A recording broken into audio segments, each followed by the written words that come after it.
Bagaimanakah untuk membuatkan duit pencen anda beranak pinak dengan senyap? Okay, bismillahirrahmanirrahim. Nama saya Taufik Azman, Keproning Kewangan.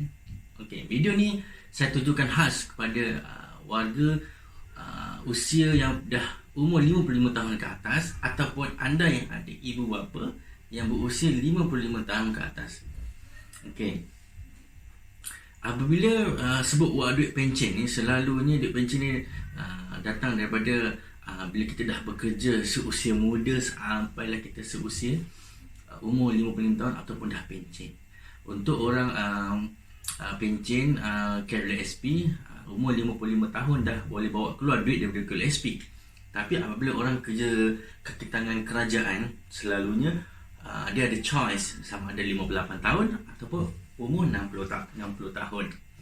Dan yang bestnya, duit pencen KLSP ni adalah untuk menanggung perbelanjaan selepas bersara. And then orang daripada kerja kerajaan ataupun kaki tangan kerajaan ni akan dapat setiap bulan duit pencen. Itu yang lebih seronok, tapi tambah dengan gratuity. Gratuity itu apabila duit segedebuk yang dapat kepada kaki tangan kerajaan. Okey. Fakta menunjukkan orang yang dah pencen duit dari KLSP ni adalah tidak cukup. Mari kita tengok fakta. Okey. Usia 58 tahun, duit KLSP dah lesap. KLSP tak cukup tampung hidup selepas bersara. 60% bersara kehabisan wang KLSP sebelum 3 tahun. Terpaksa kerja semula tampung hidup.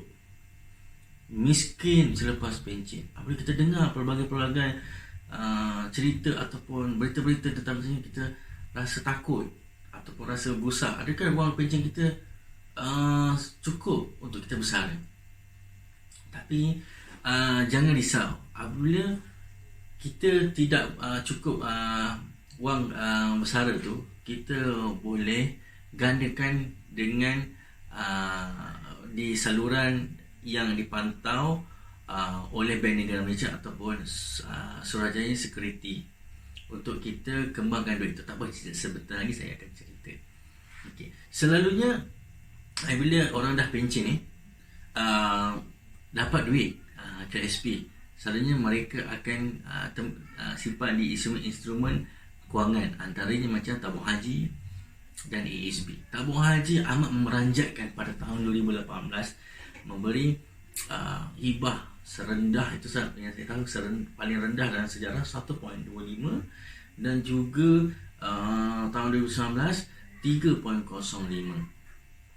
ASB pula dalam sejarah pada tahun 2019 mencatatkan dividen terendah dalam sejarah. Ramai yang merungut ataupun ramai yang memberitahu saya kenapa dividen serendah ini. Okey. Tapi selalunya orang-orang yang dah pencen ni akan simpan duit kebanyakan kepada ASB. Tapi ingat, ASB, kita di ASB, Amanah Saham Mutiara, ada limit sebanyak 200,000. Tapi jika anda menyimpan seusia muda, masa muda tu, 200,000 ni boleh, kuota ni boleh dikembangkan dan dibesarkan. Itu tak apa, nanti saya akan cerita lebih lanjut mengenai apabila kita buat ASB financing. Kita boleh mengembangkan atau membanyakkan kuota dalam ASB financing daripada 200,000 kepada lebih lagi daripada itu. Okey.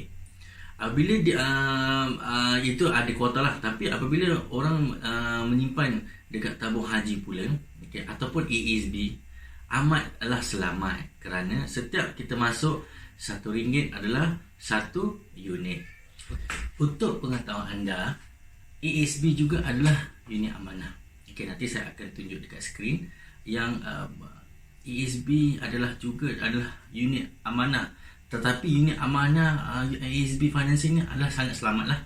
Ialah kita masuk harga RM1 satu unit dan tak pernah berubah, dan hanya diberikan keuntungan melalui dividen.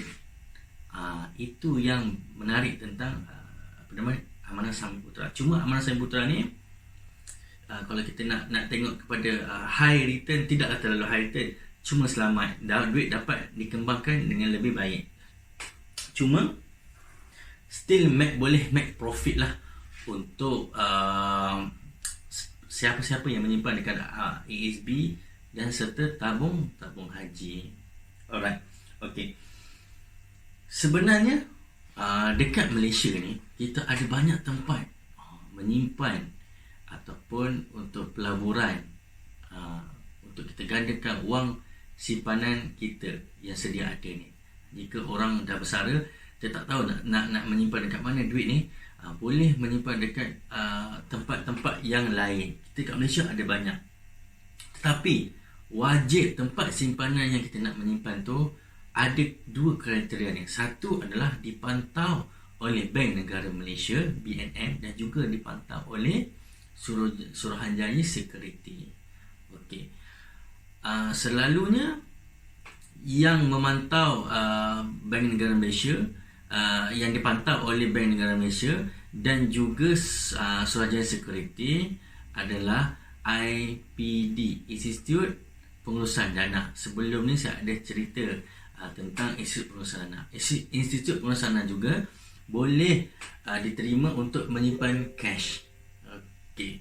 So let's say kita tengok tentang performance Institut Pengurusan Dana IPD ini. Okay. Kalau kita tengok di sini, first 1 year return pun boleh dapat 16%. Quite tinggi juga untuk kita kembangkan kita punya wang pencen yang sedia ada ni. Kedua adalah Prinsipal Islamic Asia Pasifik. Okay, Prinsipal Islamic Asia Pasifik Dynamic pun dah 1 year return pun 25%. And then Prinsipal Islamic Lifetime Balance Fund pun kat sini ada 9%. Ini antara contoh Institut Pengurusan Dana yang dipantau oleh Bank Negara Malaysia serta dipantau oleh Suruhanjaya Security. So di sini saya ingin membuka peluang kepada 10 orang juga yang terawal ni untuk saya memberi consultation risk profile anda secara percuma. Kenapa risk profile ini sangat penting? Kerana kita dengan risk profile ni, konsultan, saya as a konsultan boleh analisa anda ini seorang pelabur ataupun simpanan yang bagaimana, sama ada boleh menerima risiko-risiko yang rendah, sederhana ataupun tinggi. Okay. So dengan risk profile ini adalah untuk kita analisis seseorang tu dia punya tahap kecenderungan kepada risiko. So setiap pelaburan pasti akan ada risiko, cuma kita boleh minimizekan dengan konsultan yang bertauliah. Okay. So saya membuka sekali lagi 10 orang yang terawal untuk saya analisis risk profile anda secara percuma, dan kita boleh set appointment dekat ruangan nombor yang tertera di skrin. Alright, InsyaAllah kali ini video untuk kali ini. Okay, kita jumpa di lain video. Assalamualaikum warahmatullahi taala wabarakatuh.